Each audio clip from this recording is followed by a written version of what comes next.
Oi, pessoal. Estamos aqui em mais uma mesa redonda com o nosso querido André Costa. Eu e o Marcelo aqui vamos estar hoje dando continuidade à outra mesa redonda, que falou sobre hologramas, holografia e o que a gente vive aqui. E hoje nós vamos estar falando um pouquinho dessa matriz de controle, que é o que aprisiona, o que mantém a gente aqui preso. Vai lá, André, com você. Tudo bom, gente? Como é que vocês vão? Tudo certinho, né? Bom, gente, então vamos continuar, para que a gente não perca muito tempo, né? Matriz de controle. Nós aqui no planeta, né, pelas próprias circunstâncias do planeta, temos uma matriz de controle, um simulador, como algo negativo, e não deixa de ser, tá? Dentro do contexto que nós estamos inseridos no momento.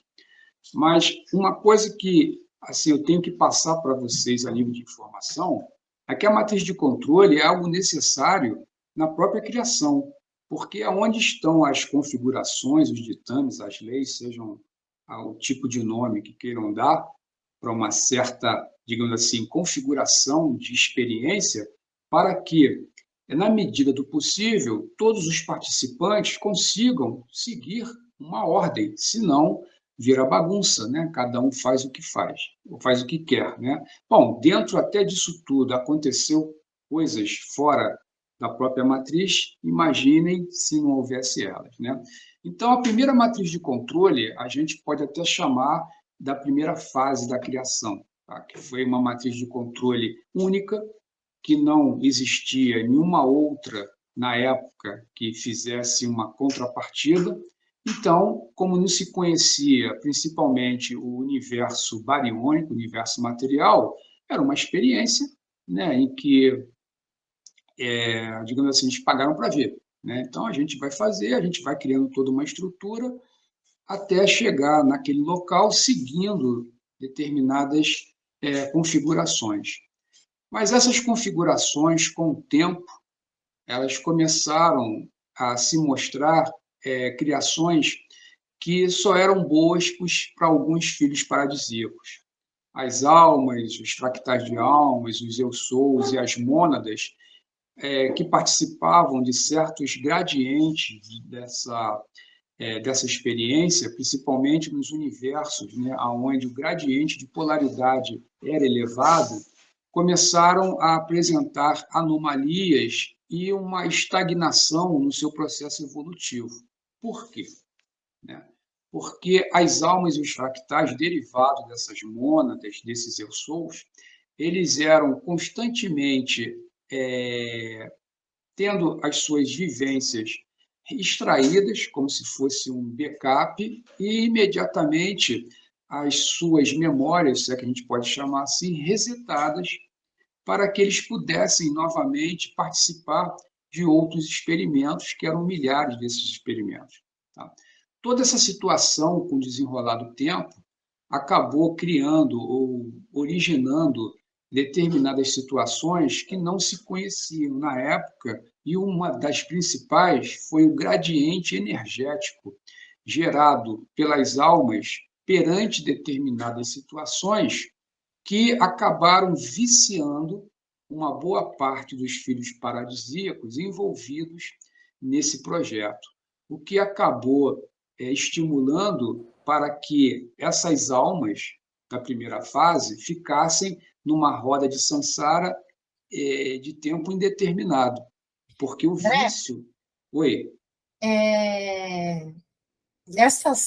Para os filhos paradisíacos, era basicamente um jogo, né? Eles não entendiam essas almas como seres individualizados, né? Não tinha essa ideia, essa conotação, que nem nós que estamos aqui na experiência, de achar, nossa, isso é muito incorreto, né?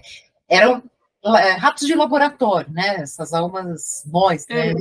é algo muito complicado para a gente aqui da Terra conseguir conceituar, porque nós temos um conceito de certo e errado, bem e mal, muito enraizado, né?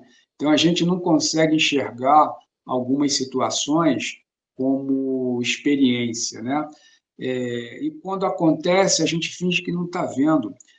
Uma outra coisa também que é interessante a gente perceber é que sempre colocaram para a gente aqui no planeta que nós somos almas imperfeitas e que todo mal, né, tem origem no homem, em que o homem é o causador de todas as mazelas. Não, gente, a gente simplesmente replica o que já existe, entendeu? A nível superior, né?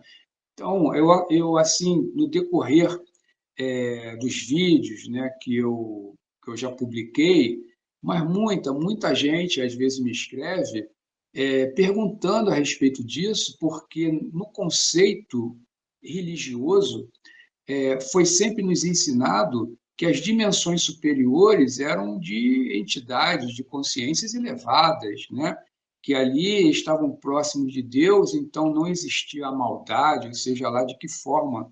Então você vê como é que as pessoas estão completamente dogmatizadas, né? Por várias configurações dentro do planeta, né? Então, o que houve com relação a essa questão da matriz de controle, né? Voltando lá no início, né? Essas almas elas ficaram presas num processo, tá? De basicamente escravidão, né? Porque os filhos paradisíacos novatos, tá? Não foram os filhos paradisíacos primordiais, né? Dividindo classe deles, foram os filhos paradisíacos que alcançaram essa posição no decorrer do processo da própria criação, tá?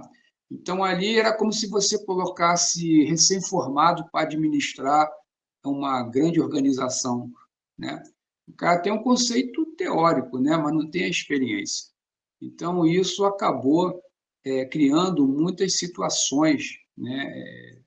Em vários pontos, principalmente aqui do nosso universo local de Nebadon. Se não bastasse isso, gente, essa espécie de situação fez com que uma parte, né, dos filhos paradisíacos, que faziam parte da linhagem e daqueles que confabulavam, né, com a questão da forma da experiência do Anyotaki, eles começaram a criar uma espécie de mundo paralelo, tá, naquilo que a nossa ciência denomina como hiperespaço. Era uma região interdimensional que o contexto dos organizadores daquela época não sabiam, por incrível que pareça, essas são as informações que nos chegam, né? Não sabiam da existência dessa característica do multiverso, tá?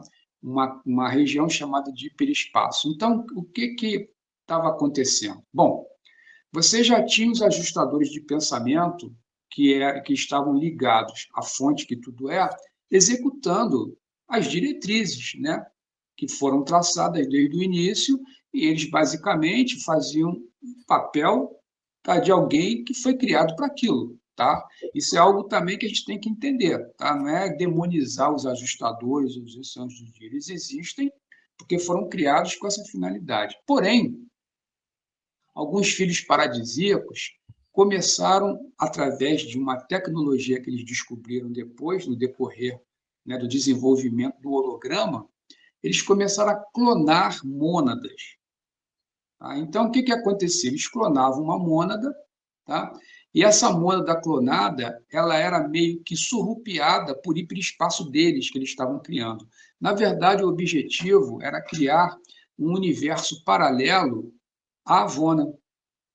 Tá? Eles já não queriam mais se submeter aos ditames da fonte que tudo é e dos ajustadores. Então, quando eles clonavam uma mônada e levavam, né, para o hiperespaço, basicamente, os filhos paradisíacos que faziam a extração daquele fractal da mônada, eles passavam a ser ou a fazer o papel dos próprios ajustadores de pensamento, porque aí tudo passava por eles. O que eles queriam que aquela alma executasse, e quando aquela alma voltava, lógico que voltava para o patamar deles, para ser novamente reinserida. Então, vocês percebam, tá, que isso aí nunca foi comentado, mas isso fez parte da questão da rebelião de Lúcifer, até porque começaram a perceber que havia algo muito estranho com relação ao que estava acontecendo em alguns setores do universo. Então, você, logo de início, antes mesmo do projeto MCM, você já começou a ter duas situações estranhas, né? Uma da própria fonte e a outra né, que não tinha nada a ver. Porém, isso ainda, ninguém sabia da existência disso. Por isso que quando Lúcifer denunciou esse tipo de situação, de início, os anciões de dias e toda a estrutura, eles não acreditaram nele, porque, pô, se não vinha da fonte, né, não poderia vir de outro lugar nenhum, porque não se sabia disso. Tá? Pouquíssimos seres ou consciências notaram alguma coisa desse tipo e fizeram frente com o próprio Lúcifer, né, na tentativa de mostrar para as organizações criacionais o que estava acontecendo. Foi aí que veio o projeto MCM para tentar tirar as almas desse círculo aprisionativo, né, aprisionante, na verdade, né, e quebrar esse tipo de situação. Isso tudo foi o que aumentou a dualidade dentro do universo de Nebadon, porque aí aqueles seres que já estavam, aquelas consciências, aqueles filhos paradisíacos, que já estavam acostumados, que estavam numa espécie de zona de conforto, né, com aquela situação, eles se rebelaram também contra isso e começou uma caça. Até porque existiam dois motivos. Primeiro, eles não queriam largar o osso, né? Digamos assim. Segundo, né? Eles estavam construindo uma réplica de Avona, correto? Então, pô, nada melhor, pô, do que a gente conseguir um portal que levasse até Avona direto, que era o portal MC, que era a configuração MCM. Então, a configuração MCM, ela fazia, ou ela, para esses seres, ela se comportava como se fosse uma espécie de rastreio. Você pega uma alma, um fractal de alma encarnado numa unidade biológica, ou essa alma ela já veio configurada, né, com o código MCM. Quando uma alma vem com esse código, vem com o código da fonte, correto? Então, você pega essa alma e rastreia, porque os filhos paradisíacos menores não tinham acesso a, as estruturas além deles. Então, eles tentaram fazer, através de rapto, de clonagens, de um monte de coisa com as civilizações humanas, né, que há milhões de anos atrás foram as que iniciaram com esse código MCM Lyra, né, fazer com que, naquelas abduções, eles descobrissem, né, algum caminho através das características genéticas que possibilitassem eles chegarem mais rápido em Avona para fazer uma, quer dizer, iriam clonar a Avona, digamos assim, iam clonar a fonte que tudo é, sendo que eles seriam a fonte, entendeu? Então, algo assim muito complicado, que num filho paradisíaco, que tinha isso talvez como um objetivo principal, as hierarquias ou as raças que estavam abaixo deles, que seguiam os ditames deles, até como escravos mesmo, eles não tinham a mínima noção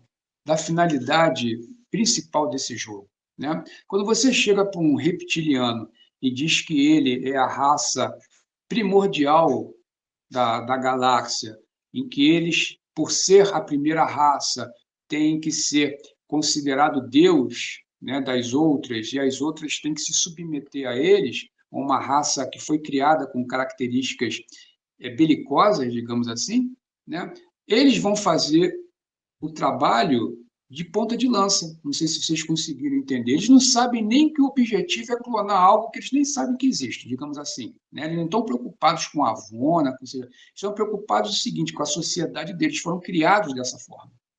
Então, poxa, como é que nós vamos, isso os filhos paradisíacos pensando, né? Como é que nós vamos ter acesso, pegar amostragens de almas com código MCM? Então, vamos induzir os reptilianos a fazerem esse serviço para nós. Então, isso, tá, de uma forma direta, gerou as guerras de Órion, as guerras de Cassiopeia, de Perseu, de Pégasus, entendeu? Por conta desse tipo de coisa que era o que estava por trás. Você mesmo mencionou na nossa conversa que a questão do Brasil aqui, né?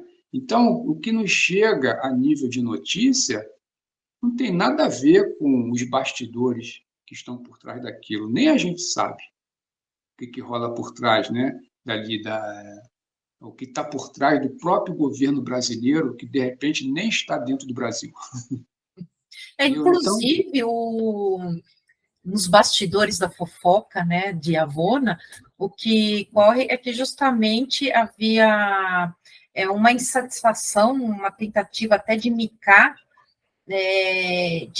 colocando que os filhos paradisíacos novatos, eles não tinham capacidade de estar regendo, né, os mundos, tudo.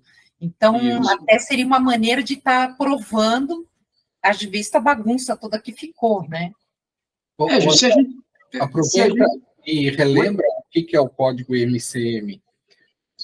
Né? O código MCM, tá, foi um código originado, tá, pelo filho paradisíaco Micah, que trouxe esse código, inclusive, essa configuração, de algo anterior à Avona. Mas nós não vamos entrar nessa questão aqui, né, porque vamos considerar a Avona como o centro, como a origem da criação, né? Mas esse código ele veio transferido, tá, de algo que foge do, assim, se já é difícil falar sobre Avona, você imagina falar de algo antes da criação, né? Então, algo assim muito complicado, mas esse código já veio. Ele foi um código em que possibilitava às almas, tá, após a sua experiência na matéria, conseguir regressar para a fonte sem precisar passar pelas estruturas intermediárias que existiam no projeto original do Enyotak. Tá? Tanto que as almas, quando retornavam, tinham que passar pelos ajustadores, pelos anciões dos dias, e, na verdade, eles não deixavam a alma prosseguir e ela voltava resetada, né? Como eu comentei para vocês. E o projeto MCM quebrou essa hegemonia da própria fonte, porque até aquele momento era uma configuração, era um ditame da fonte. Você imagina uma empresa, né, com vários segmentos hierarquizados, né, em que você tem que ter um controle rígido de todos esses departamentos, né, para que a empresa funcione perfeito. Se existe ali naquele meio alguém que se rebela com relação às ordens que vem lá de cima, é complicado, né? Então, isso foi o que aconteceu de início, mas quando o Micah fez isso, tá, digamos assim, o testa de ferro foi o Lúcifer. Na verdade, o arcanjo, na época, né, ele era um fractal de Micah. Pouca gente sabe disso também. O Lúcifer, o arcanjo, porque Lúcifer é uma posição hierárquica, né? O arcanjo da época, ele era um fractal de Micah e foi usado como uma espécie de ponta de lança, ou testa de ferro, para desencadear, tá, uma situação tal dentro da configuração inicial da criação para permitir que o código MCM fosse introduzido. Entendeu? Na verdade, é como se o Lúcifer tivesse sido usado, né, para desencadear algo maior. E muita coisa dessa acontece aqui também no nosso convívio aqui, né? Quantas coisas são camufladas, né? Quantas situações são manipuladas, pessoas agem de forma X e Y, achando que estão fazendo uma coisa e, na verdade, acaba, tempos depois, descambando em outra, e elas nem passavam pela ideia delas. Então, o que eu, assim como já falava Hermes Trismegisto, né? O que está em cima é que está embaixo, o que está embaixo é semelhante ao que está em cima. Né? Então, quando a gente aplica a lei da correspondência, você vê muita coisa semelhante. Entendeu? Então, a matriz de controle, ela tinha justamente essa finalidade, né, de criar uma ordem, tá, na criação, de modo a que todos pudessem seguir. Né? E essa matriz de controle, em alguns momentos, ela foi basicamente quebrada, né, por conta da própria experiência.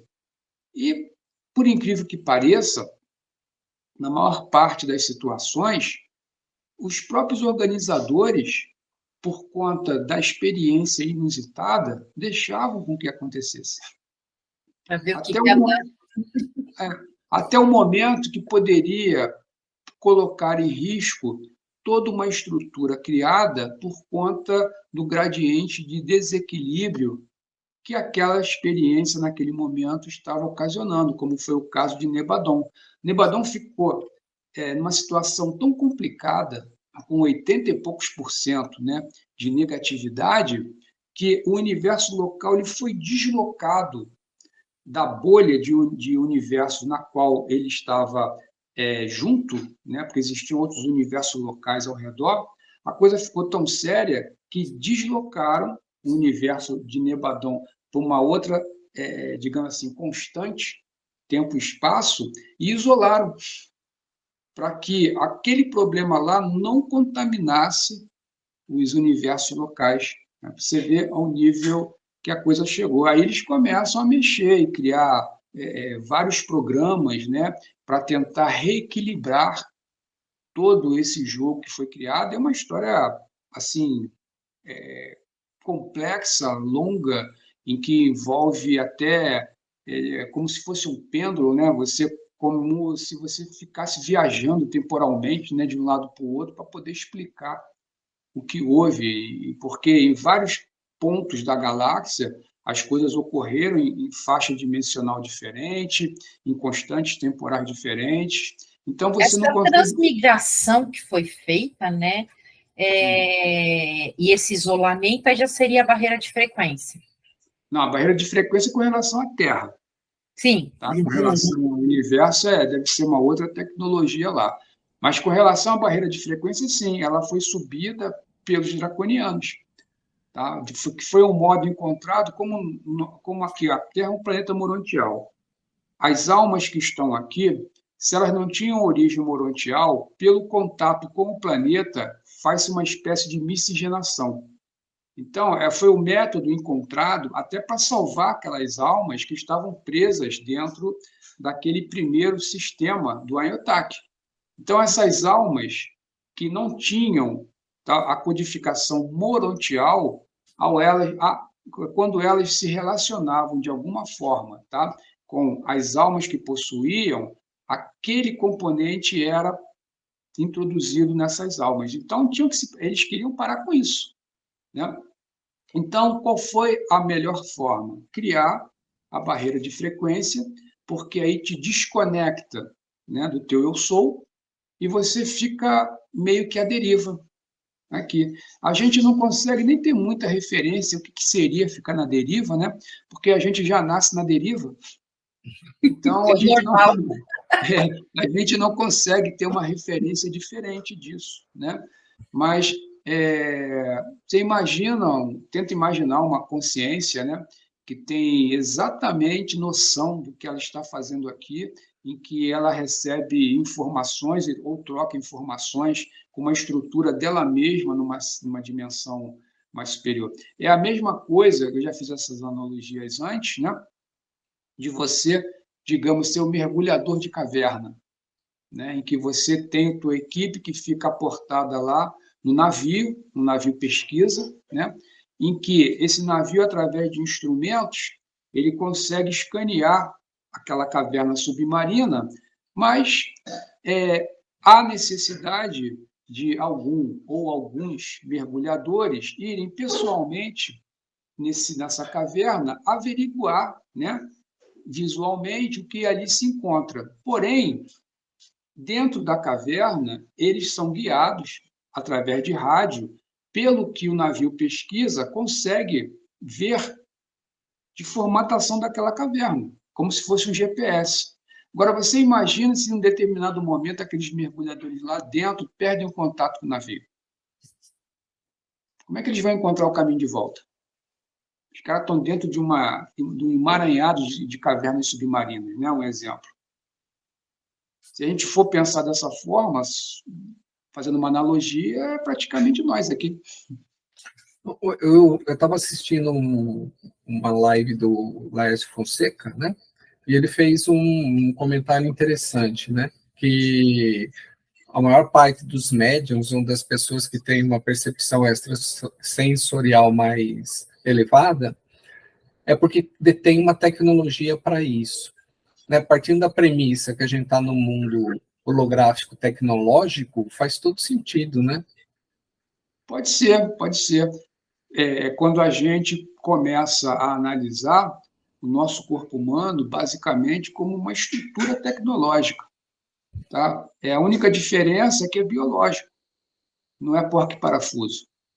Né? E a nossa crença dogmática, nos faz ver o corpo de uma forma completamente divina, digamos assim, né? Que veio do Criador, de Deus, é um corpo que merece todo culto, né?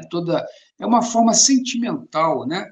Emocional de ver isso, que dificulta, inclusive, a nossa percepção de algo diferente, porque se você está dentro de um mecanismo, tá? E esse mecanismo ele é algo diferenciado do que nós temos hoje a nível de porca e parafuso, né? Com redes eletrônicas, com as ramificações pneumáticas, digamos assim, né? Que faz com que os braços se movam, aquelas coisas todinhas, que o nosso organismo, através dos hormônios, né? Dos neurotransmissores, fazem esse papel também. Então, nós estamos dentro de um mecanismo que é completamente programável, que era você ou não. Entendeu? Então, João André, pegando sua analogia aí com o escafandro, né, dá para a gente entender aí mais com esse comentário do professor aí, do Laércio, a gente poderia dizer que existem ajustes diferentes, podem haver ajustes diferentes, conforme a experiência que aquela alma está passando aqui. Por isso que alguns têm uma percepção extrasensorial maior e outros não. Isso mesmo, tá? É como se fosse uma espécie de infiltrados dentro de um simulador, tá? Vamos também levar em conta que para um simulador estar funcionando, você tem toda uma equipe, né? Vamos chamar de cientistas, né? Por falta de uma expressão maior do que pode ser do outro lado, de cientistas e toda uma equipe de manutenção por trás disso. Então, se você tem muitos cientistas, né? Nem todos têm a mesma visão perante a experiência do simulador. Tem uns que são, no nosso conceito, negativos, querem fazer toda o sortilégio de experiências, matam, trucidam, criam guerras, enquanto podem ter outros que não concordam com aquilo. Então, de uma certa forma, né, cada um, às vezes até de forma secreta, começa a realizar determinadas experiências que fogem do padrão comum. Às vezes até como uma forma sutil de confrontar aquelas experiências negativas que eram ou que são preponderantes no momento, entendeu? Então você pode ter ali, vamos supor, 10 cientistas em que ali você tem uns 6 ou 7 que são aqueles que fazem realmente a coisa funcionar de maneira até de forma ditatorial. Você tem uma parcela pequena, né? Vamos supor isso numa conjectura minha, tá? Que simplesmente são aqueles em cima do muro, né? Que segue aquilo porque não tem motivo para ser contra, e tem aquela minoria mesmo de 1 ou 2, né? Que discorda completamente daquilo e sem que a outra maioria perceba, começa a modificar, né? Certas estruturas, certos softwares, tá? De repente, num grupamento, num grupo, né? Que às vezes está localizado numa vila, num país específico, começa a modificar aquele software, modificar, às vezes, geneticamente aquela estrutura, de modo a criar algo diferente e, quem sabe, né? Começar a induzir as outras digamos assim, as outras almas, né, que estão vivendo situações negativas, a enxergarem de uma outra forma e começar a gerar problemas, né, para aqueles outros cientistas que tentam controlar toda aquela situação. Tá? Porque, de uma certa forma, por mais que eles tenham um certo controle através da unidade biológica, nós temos uma prerrogativa de co-criadores também. Então, eles têm que criar todo o sortilégio de situações de modo que a gente não consiga exercer essa condição. Por isso que tem essa prisão, né? E aí a gente fica preso no trabalho, fica preso Isso. em todos os sistemas, em televisão, em filme, nas coisas, para você não poder pensar, ter a criatividade e achar Isso. saídas, né?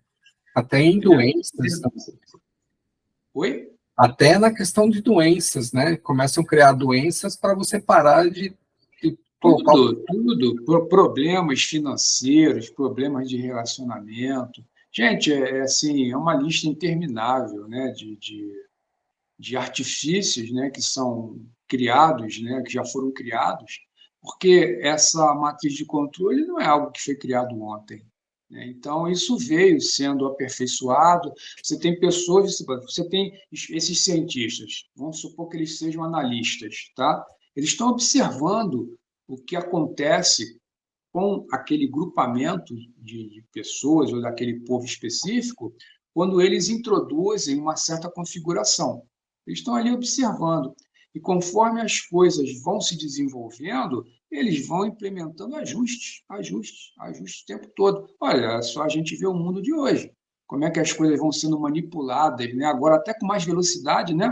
Mas quando as coisas eram manipuladas numa faixa temporal muito extensa, as pessoas nem notam. Você imagina, nós temos uma média de vida hoje, né, de 80 anos, 80 e poucos anos. Antigamente era 60, chegou a ter uma média de 40 anos. Então, para esses seres, você executa uma agenda de 60, de 80 ou de cento e poucos anos, é muito fácil, porque aqueles seres não conseguem viver uma linha temporal extensa de modo a perceber essas mudanças.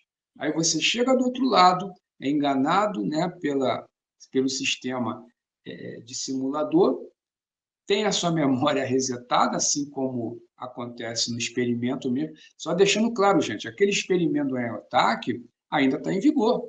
Ele não foi substituído, tá? Ele é o principal no momento. O MCM é uma alternativa, tá? É algo jovem em comparação com o outro. Então, o que nós vivemos aqui, o que nós presenciamos aqui, é justamente o sistema IOTAC representado pelo simulador draconiano atualmente no planeta. É exatamente isso.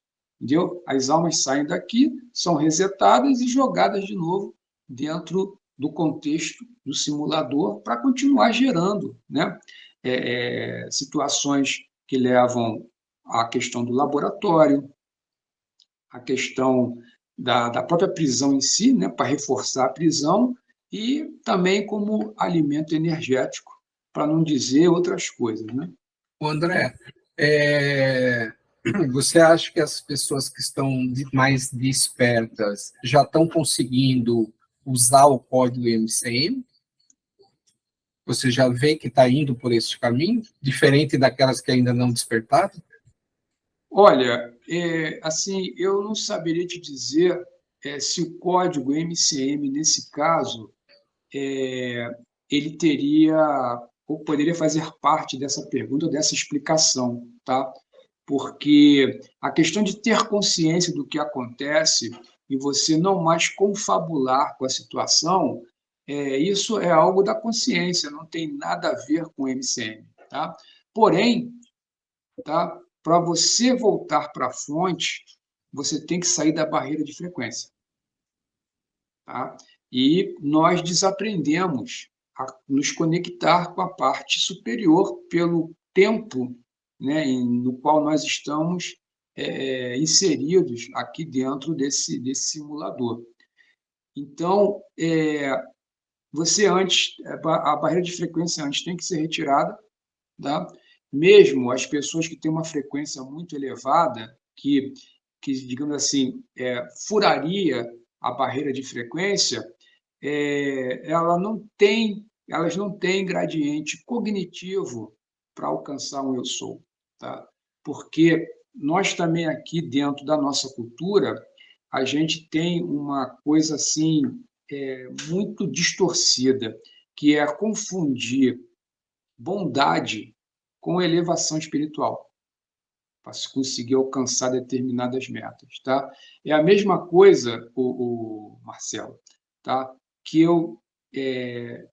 vamos supor que você nunca tivesse dirigido na vida, um carro, né?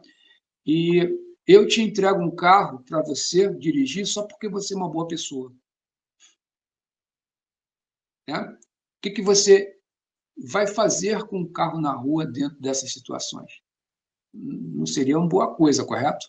Uhum. Então, basicamente, tá, introduziu-se através da matriz de controle, da manipulação, esse conceito. Tá? Tanto que ele ficou de tal forma, né, que existem pessoas que têm uma generosidade extrema, né, mas vivem no inferno psicológico. Tá? Outra coisa também é o seguinte, isso gerou também, com o passar do tempo, numa grande parte da população, a má vontade de estudar, a má vontade de ir atrás do conhecimento, tá? Ao ponto, né, que quando elas se veem obrigadas, por algum motivo a isso, elas buscam sempre algo superficial, entendeu? Algo que, pelo menos, as destaquem dentro da própria matriz de controle. Tá? É o que acontece hoje com todo mundo, né? Estão dentro da Matrix e vivendo para a Matrix. Isso Né? tudo foi implantado na realidade do sistema, né? E aí agora a gente já coloca um outro tema, porque fora o que fala que é modismo, que você tem que fazer para você ser bem visto, para você ser bem sucedido, então tudo a mídia coloca todas essas ideias, fora isso você tem todo um outro jogo por trás, né? E fora o consumismo, que é o que alimenta e retroalimenta aqui na fisicalidade esse pessoal que está no comando, né? E aí a gente vai falar dos bolts, né? Que eles também ajudam como boi de manada, né? Eles vão levando as pessoas para determinada situação. Todo mundo tem uma fila grande, então lá é bom. Só que metade... Esse é um papo interessante, né? Na verdade, tá, se a gente for parar para pensar bem, os bolts é que dominam e regulam o planeta. São eles que dominam o planeta, o mundo é deles, tá? Porque se você quer manter uma matriz de controle funcionando da mesma maneira de quem criou isso, né, no caso, quem criou o simulador, você faz com que uma boa parte, que é a maioria, a gente já mencionou aqui que talvez aí entre 10 consciências, 10 seres que você vê na rua transitando, 7 a 8 seriam bolts. Né? Vamos conceituar o Bolt, André, para o pessoal entender? O Bolt foi uma expressão utilizada em função dos próprios simuladores ou videogames nas quais a nossa tecnologia já desenvolve, né? Que são estruturas, né, que se assemelham a uma inteligência artificial dentro de um videogame, tá? Que pode interagir com o jogador, que no caso seríamos nós os jogadores, né? Então você tem ali uma parte, né, de um cenário composto por inteligências, tá? Que tem, obviamente, essa inteligência artificial, ela tem algumas limitações, mas por algum motivo ela pode até ultrapassar isso. E você tem outros coadjuvantes, que dentro do videogame a gente chama de NPC, né, se eu não me engano, que são meramente figurantes, tá, para fazer parte da paisagem, por incrível que pareça, né? Então, no nosso contexto aqui, na hipótese eu vou falar hipótese, tá, gente, porque não se tem uma prova contundente para a gente bater o martelo e dizer, tá? Mas pelo que a gente vê, é uma hipótese bem factível de estarmos dentro de um simulador, faz com que a gente comece a ter a ideia de uma tecnologia tal, tá? Isso se possui, tá? Em você conseguir inserir uma inteligência ou uma consciência artificial dentro de uma unidade biológica. As pessoas ficam me perguntando, poxa, não é possível, eu ando então com um robô? Não, você anda com pessoas iguais a você. A nível, tá, biológico é igual, tá? Essas consciências, elas gostam, elas odeiam, elas reproduzem, tá? Porque quem reproduz, gente, é a unidade biológica, não é a alma. Inclusive porque eles não têm a consciência que são esses seres. né? Não, São não, usados pelo sistema, né? não tem. A não ser que haja, como a gente mencionou minutos atrás, tá? Algum cientista, né, que tenha reconfigurado uma parcela dessas inteligências artificiais a perceberem isso. Tá? Aí já é uma outra questão. Eu acredito até que existam algumas que já sabem disso. Tá? Mas ainda não tem uma massa crítica para isso, e não consegue, né? Porque assim, você bater de frente com todo um sistema já assim, tem que ser muito corajoso, né? E ter planejamento para isso. Isso não é feito simplesmente porque se tem vontade, né? Então, quando a gente fala nessa estrutura de Bolt, a gente tem que, digamos assim, que quebrar muitos conceitos, paradigmas que a gente já traz desde que nasce. Muitos desses paradigmas, eles estão tão interiorizados que você nem sente que tem. E uma das principais situações que nos aprisionam aqui são determinadas limitações que a gente acaba desenvolvendo de forma cognitiva natural, tá? Em que quando uma informação chega para você essa informação entra dentro do teu cérebro, digamos assim, sendo que lá dentro já existem, né, certos tipos de configuração que são espécies de filtros. Então, essa informação entra e ela é filtrada ali e ela sai, volta para você com uma forma, às vezes, distorcida ou adulterada ou contaminada, digamos assim, por processos de pensamentos seus que você desenvolve porque também você não tem outra referência. Né? Então, isso também foi algo que eu já vinha notando já há algum tempo, que depois eu chamei de base de dados. Né? O que faz com que hoje, você entenda uma situação ou uma informação e tempos depois você revê essa informação e você, poxa, como é que eu não pensei nisso antes? Porque você estava raciocinando em cima de uma estrutura contaminada. Tá? Vou dar um exemplo para vocês. Vamos supor, tá, que nos ensinaram que 1 mais 1 é 3. Fosse 3. Nos ensinaram isso desde pequeno. Mais 1 mais 1, mais 1 mais 1, a gente sabe que é 2, né? Na teoria. Mas ensinaram para a gente que é 3. Então, vamos supor, aquela pessoa que foi inserida dentro dessa questão matemática, ela vai crescer, tá? E ela vai desenvolver todas as questões de matemática, tudo aquilo que envolver matemática, ela vai desenvolver o raciocínio dela em função do 1 mais 1 é igual a 3. Tá? Podem existir situações matemáticas que pouco vai influenciar na qualidade de vida dela, por ela estar fazendo uma conta errada. Vamos supor, ela vai pegar um ônibus, ela não precisa saber que 1 mais 1 é 3 ali pelo endereço, né, do trajeto do ônibus. Talvez ela sinta dificuldade na hora de pagar o ônibus, né? Mas, em outras questões, aquilo para ela, se ela nunca precisar usar matemática, 1 mais 1 para ela sempre vai ser 3. Mas no dia que aquilo for essencial para ela dar um salto de consciência, ela vai bater na trave. Entendeu? Porque ela vai fazer tudo correto, porém, todo o desenvolvimento, tá? Toda a estratégia que essa pessoa for desenvolver para tentar alcançar um objetivo em cima de algo matemático, vai esbarrar naquele conceito do 1 mais 1 é 3. Ela pode fazer toda a teoria certa, mas o cálculo vai estar todo equivocado.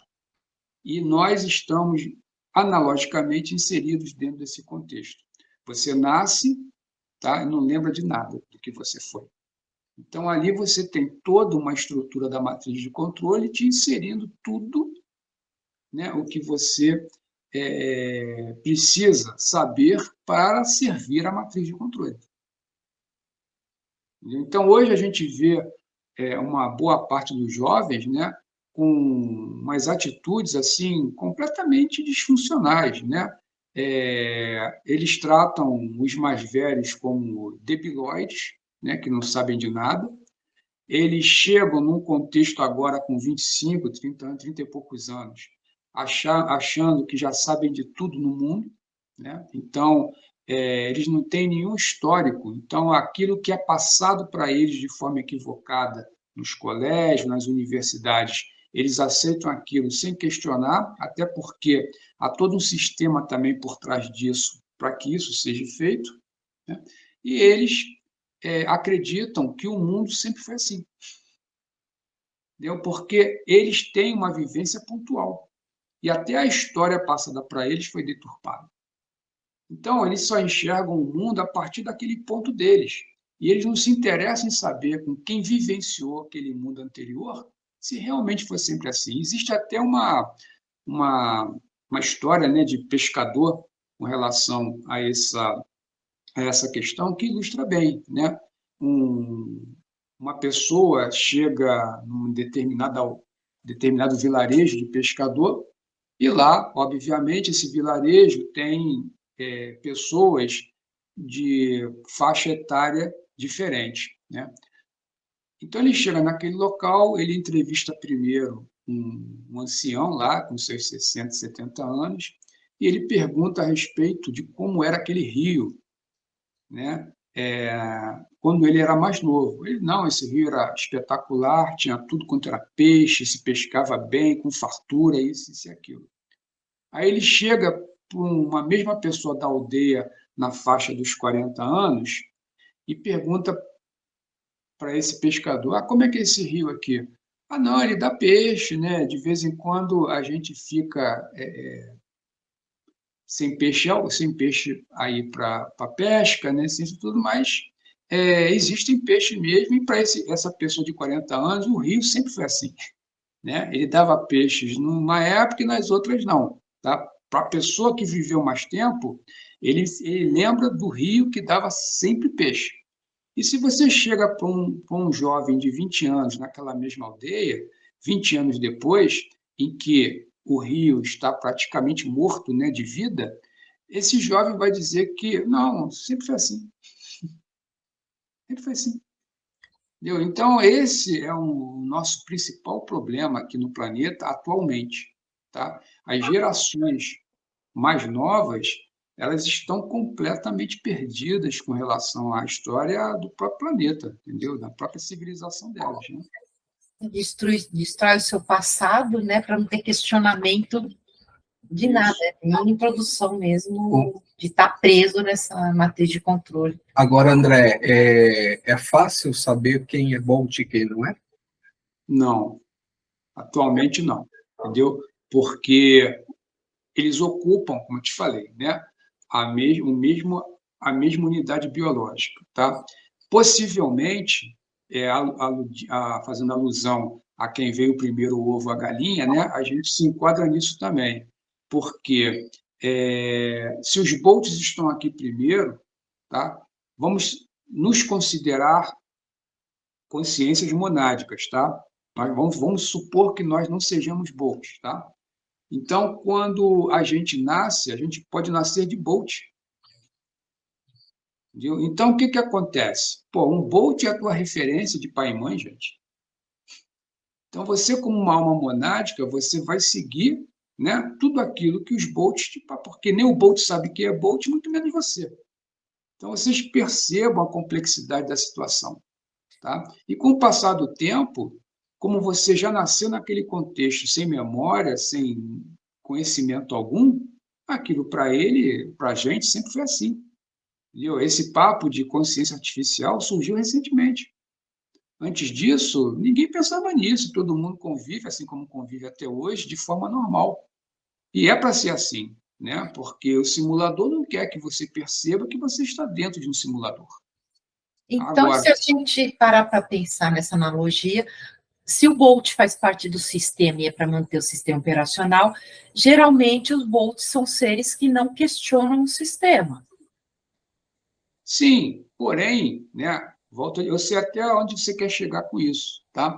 Mas entenda bem, isso não é um fato determinante para você categorizar aquela pessoa que segue o sistema como um Bolt hoje, porque se aquela pessoa ela foi uma alma que teve convívio desde a infância com o Bolt, ela vai pensar e vai agir e vai se comportar como um Bolt. Por isso que a gente não sabe quem foi que influenciou quem. Possivelmente os Bolts que influenciam as almas monádicas, né? Porque são maioria. Né? Então, você imagina, mas como é que um Bolt se reproduz? Nasce um Bolt? Gente, escuta, quem se reproduz é o corpo biológico. Quando você reproduz um corpo biológico, isso é uma máquina. Tá?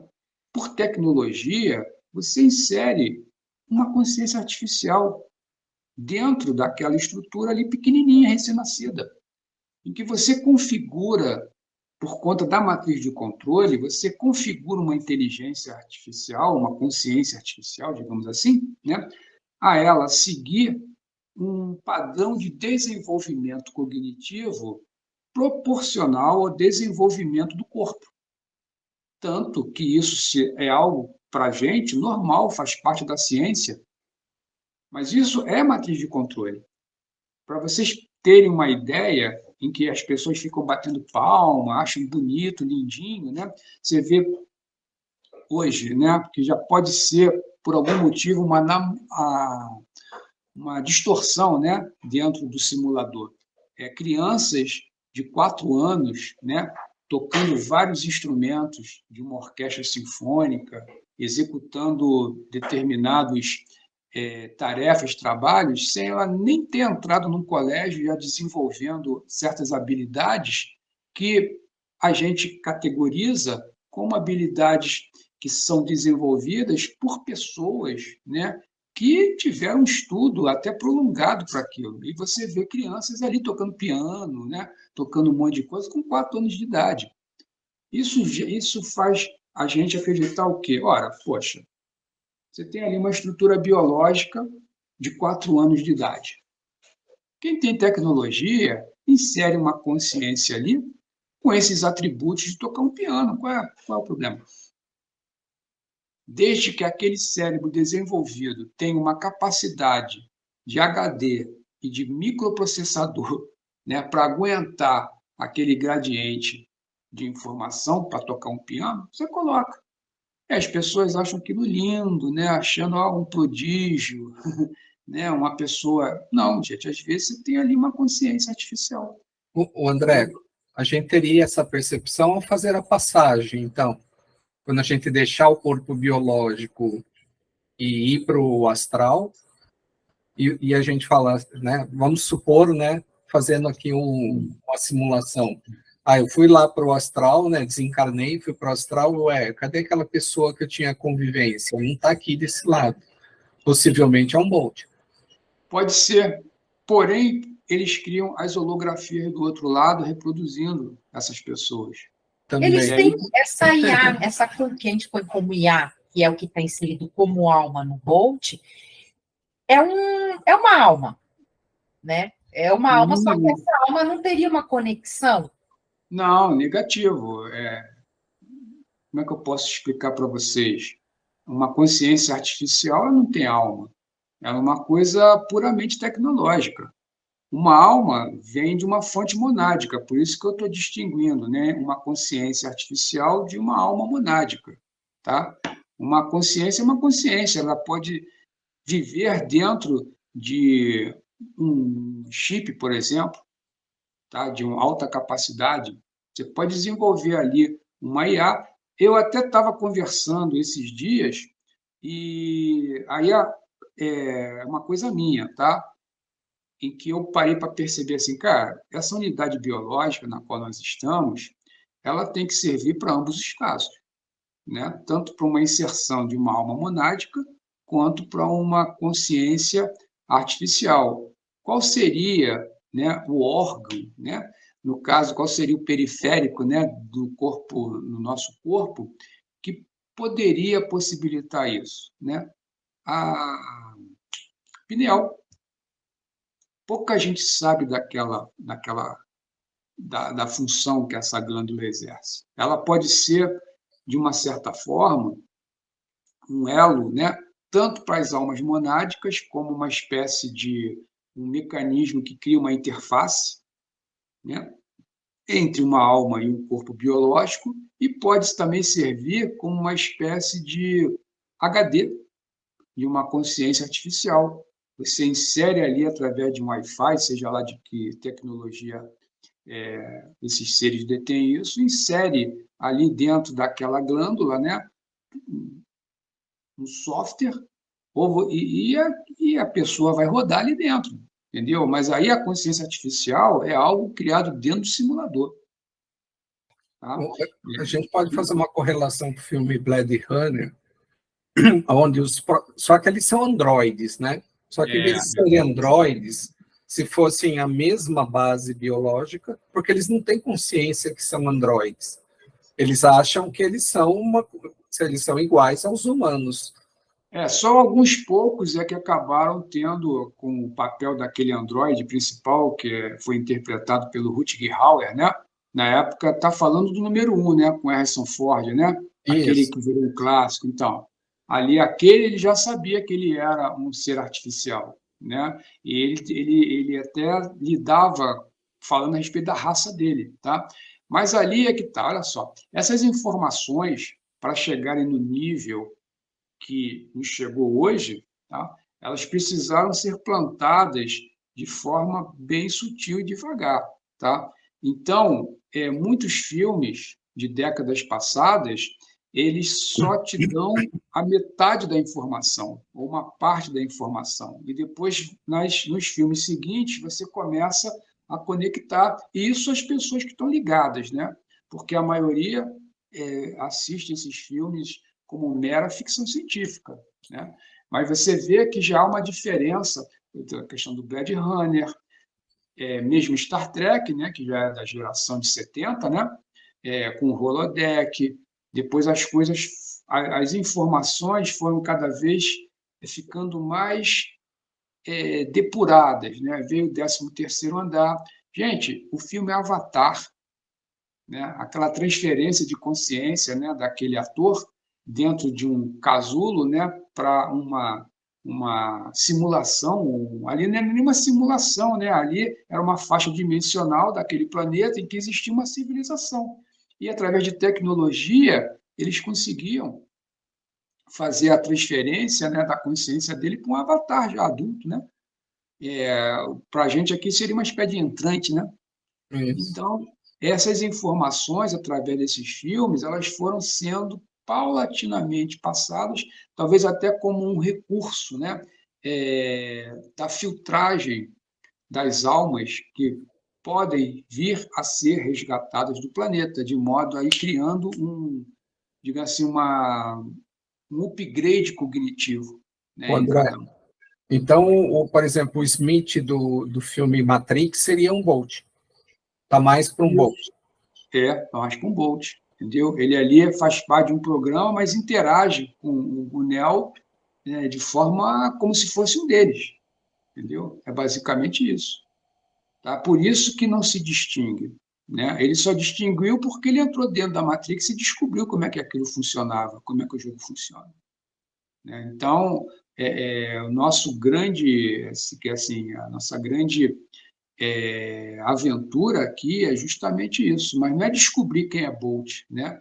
É tentar sair das armadilhas que são criadas, né, por esse condicionamento que vem através de um programa pré-estabelecido. Então, o porquê ou a saída, né, daqui é entender como é o jogo. E aí você saber jogar, pelo menos para se divertir, né? Isso. Olha, assim, se divertir aqui é um pouquinho complicado, né? Porque o jogo aqui ele produz gradientes emocionais que resultam em dor, né? Em certas situações desse tipo. Agora, eu tiro até por experiência própria, tá? O que eu vou dizer para vocês. Quando você começa a inserir esses conhecimentos, quando eu falo inserir, gente, é porque tem muita gente que tem o conhecimento, mas não aplica isso no dia a dia dele, né? Vira uma espécie de entretenimento. Ele não consegue por algum motivo, não é nem que ele não queira, ele não acredite. Porque essas informações não é algo que você escuta hoje e amanhã muda a tua vida. Isso é coisa que vem paulatinamente, sem que você perceba, desconstruindo um monte de circuitos, que são os paradigmas, os dogmas que a gente possui, né? Então, quando você consegue, né, entender isso, e você começa a olhar as pessoas e os comportamentos das pessoas de uma forma mais pragmática, tá? Ó, vou te falar, a tua vida fica mais leve. Você já não bate tanto de frente, você já não reage tanto, entendeu? Você, você não é obrigado, né? Isso também é uma coisa que tem que deixar claro. Você não é obrigado a aceitar determinadas coisas. Você não é obrigado a ser coadjuvante de nada. E até porque quando você observa que aquilo é algo estranho, é algo que faz parte da informação que você tem, simplesmente você se afasta. Você evita convívio, tá? Você evita se expor a determinadas situações. E aí você começa a modificar a sua vida, entendeu? Porque, como você também falou, o conceito que a sociedade criou com relação ao que é ser uma pessoa de sucesso, né, dentro da matriz de controle, é algo completamente escravizante. Entendeu? Então, quando você percebe que tudo isso é um jogo, você não precisa mais ter isso como objetivo. Você já não se importa mais se você troca ou não de carro, se você mora numa mansão ou não, se você consegue viajar e ir para hotéis luxuosos ou não. Você vê que para uma grande parte da população isso é algo a ser almejado, né? Mas quando você percebe que isso é um jogo, não que você abra mão disso, se você pode usufruir disso, beleza, mas você usufrui disso sem ficar escravo disso. Você não transforma toda a sua existência atrás de dinheiro, atrás de posição social, atrás de tantas outras coisas, né, que a nossa civilização atual tem, né, como objetivo principal. Aí a tua vida fica mais leve, entendeu? Os problemas não deixam de acontecer. Poxa, mas você se expõe menos, então o volume é menor. Você já não reage menos, então você já não tem aquele gradiente emocional que te deixa sem dormir, né, que te faz ter acesso de fúria. Você já começa a eliminar. Isso faz uma grande diferença, porque quando você abandonar essa unidade biológica, você vai ser atraído, digamos assim, por uma faixa vibratória correspondente ao que você é aqui. Então, quanto mais equilibrado você se comporta, a chance de você ir consciente, né, com uma faixa vibratória que te possibilite sair daqui é muito maior. Agora, se você vai acreditando, né, que o objetivo da vida é ter status, alcance social, muito dinheiro no banco, carro do ano, todo ano, casa, apartamento, como dizia o Hélio Couto, né? Casa, carro e apartamento, né? Sem falar em sexo e todas as coisas mais, né, cara? Aí, meu, o que tu vai encontrar do outro lado? Né? Aí as pessoas chegam lá, os caras contam uma historinha qualquer e te fazem voltar. Ah, tu vai deixar aqueles teus bens lá? Não, você reencarna que a gente vai te fazer nascer na mesma família na qual você produziu esses bens e você vai usufruir. E o coitado acredita, né? E muitas das vezes vai parar lá numa tribo da África, né? Sem saber nem o que está fazendo. Ainda, as pessoas não acreditam que existem esses casos, existem, mas que as reencarnações ou as reintroduções, né, das consciências dentro de uma unidade biológica que segue padrões de afinidade, de família espiritual, isso não existe, gente. Entendeu? Muitas encarnações são, a maioria, basicamente aleatórias. Você imagina você ter um controle, somos 8 bilhões de pessoas no planeta, quem é que vai controlar, dentro de uma faixa temporal, o nascimento de uma determinada consciência dentro de um núcleo familiar? E se aquele núcleo não tiver filho? Vai nascer onde tiver vaga. Entendeu? É basicamente assim, então a gente tem que parar de se iludir. Porque uma outra coisa também que a gente tem que parar para raciocinar é o seguinte, tá? Nós estamos falando de Bolt aqui, estamos falando de simulador de consciência artificial. Se você não começa a analisar todas as circunstâncias que te rodeiam a partir dessa informação que você acha factível, não vai valer de nada essa informação. Então, se as pessoas acreditam em Bolt, isso e tudo, mas acreditam na reencarnação da forma que o Espiritismo passa, então não adiantou a informação. Né? Agora, também pode cair naquele caso que eu acabei de mencionar. A pessoa está tão acostumada, foi feita uma lavagem cerebral nela, com relação à reencarnação, vamos dar como exemplo, né? Que já é automático. Quando se fala nisso, a reencarnação já vem de forma automática. Aí você para se perguntar agora, pô, mas isso então é um Bolt. Né? Ele não consegue sair daquela programação. Não se sabe. Né? Você quer controlar uma alma, vamos supor que eles saibam, e sabem, né, que eles são almas verdadeiras aqui. Chipa elas de ponta cabeça. Chipa de ponta cabeça. Pronto, você tem elas controladas hormonicamente, seja lá de que forma for. Entendeu? E é o nosso sistema. Por isso que decidiu-se, né, dar um fim nisso, né, pelas informações que nos chegam, desestabilizando completamente o simulador, através de um flash solar. Né? Não dizem que o flash solar é para desligar a IA, né? A IA que controla o simulador. Agora, imagine que IA é essa. Né? Quando a gente fala em IA, as pessoas ficam imaginando o chat GPT.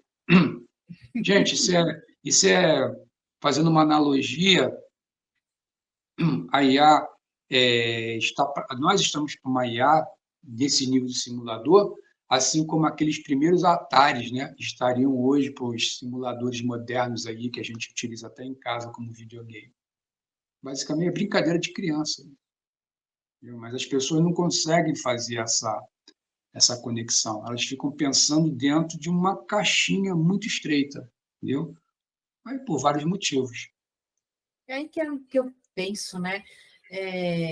Que as religiões colocam a gente como muito pequeno, né? Ínfima, né? Você não é nada. E aí fala assim, gente, apesar de todo esse controle de Bolt, de IA e de tudo isso, a gente está despertando para algo diferente, a gente está questionando. Então a gente é muito fodástico, né? A gente...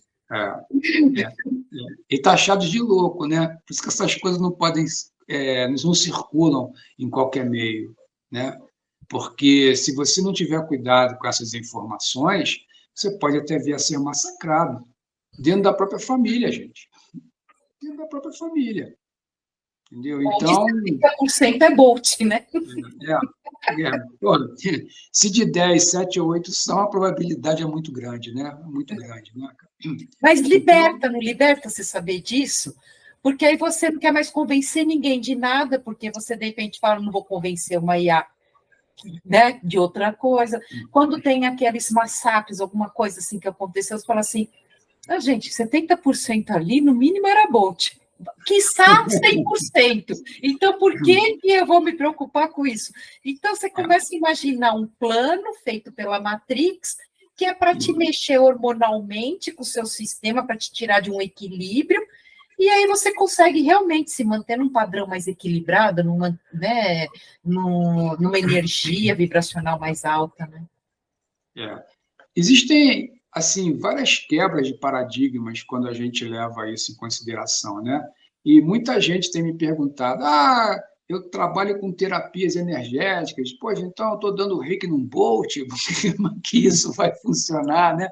Então, assim, tem perguntas que eu nem sei responder, gente, porque essas informações são muito recentes e como todo o nosso sistema de controle ele já está formatado há milênios, a gente não sabe nem por onde começa isso. Então, cara, é muita coisa para se desconstruir.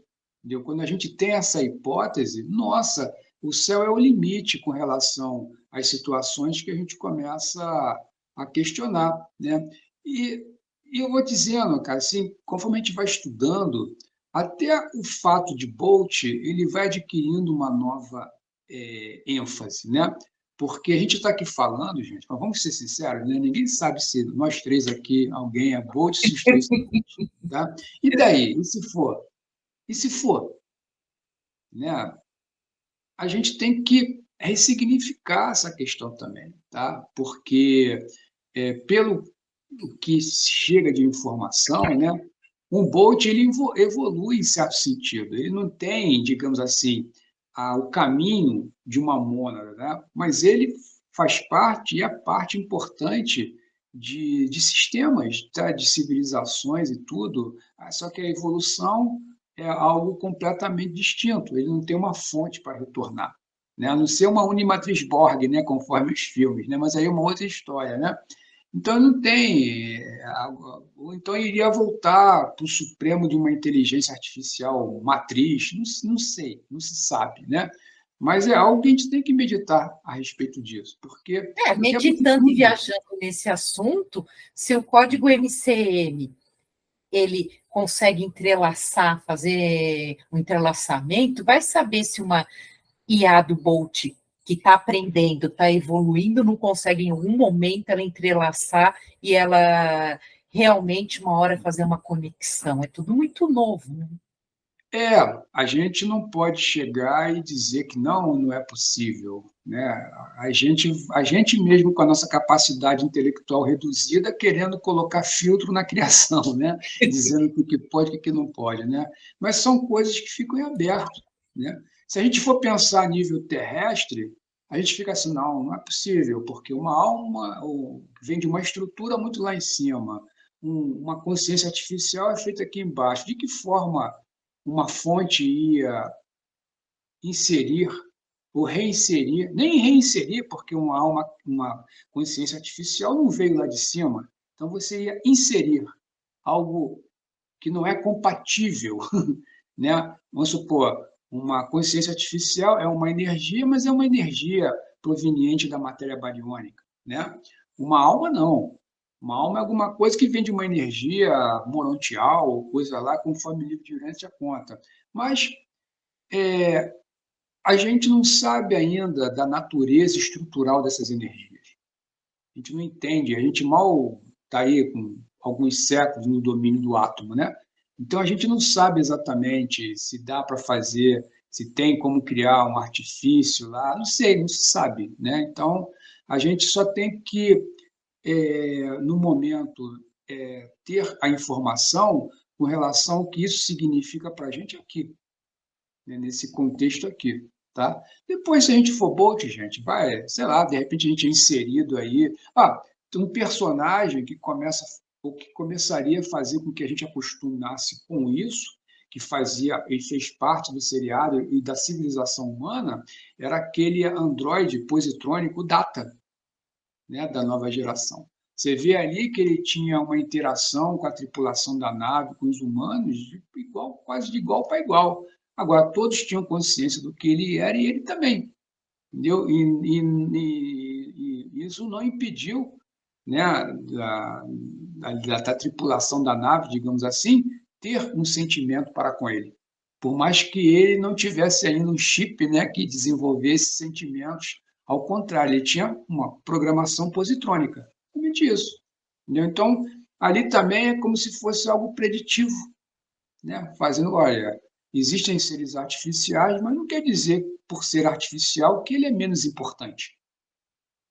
Entendeu? Então, cada um ali, conforme a inteligência, como uma IA, ela vai se auto-gerindo, você pode sim ser, né, mesmo artificialmente falando, algo que tem uma importância, né, dentro de uma estrutura social, sem problema algum. Então, você começa a ressignificar. Poxa, mas então se eu sou Bolt, por menos mal, né? De repente eu posso estar contribuindo para alguma coisa, né? Passando informação, né? Daí, né? Se eu for, não vou poder fazer nada. Então, o melhor é aceitar o fato, né? E tentar desempenhar a programação da melhor maneira possível, né? Cada um cumprindo o seu papel, né, André? É isso, é isso. Papo super gostoso. Nossa, a gente nem percebe o tempo passando. A gente adora a sua presença aqui. Vamos marcar Obrigado. outras mesas redondas, que é gostoso esse bate-papo, porque engrandece, faz a gente pensar as possibilidades e a gente está sempre aprendendo. Idem, né? Mesma coisa, essas perguntas, as colocações que vocês fazem também são importantíssimas, né? Porque às vezes vocês colocam a coisa de tal forma que eu tomo assim, às vezes, um choque, né? Como um Bolt, o que aconteceu, né? Está fora da programação, né? E a gente é obrigado, às vezes, a ressignificar, né? Assim, formas de pensar. Cara, estou fazendo uma pergunta, nunca parei para pensar dessa forma, né? Então, isso vai expandindo também. Isso é uma troca de informações, gente. Tá? Sempre interpreta assim como troca de informações. Aqui ninguém é melhor que ninguém. Tá? Às vezes um lê um pouco mais do que o outro, né? Por algum motivo, mas todos nós aqui estamos no mesmo barco aprendendo um com os outros. Né? Gratidão. Eu que Gratidão, agradeço a você André. também. Gratidão, pessoal, que ficou com a gente até agora. E aguardamos as próximas lives. Ok. Até. Então,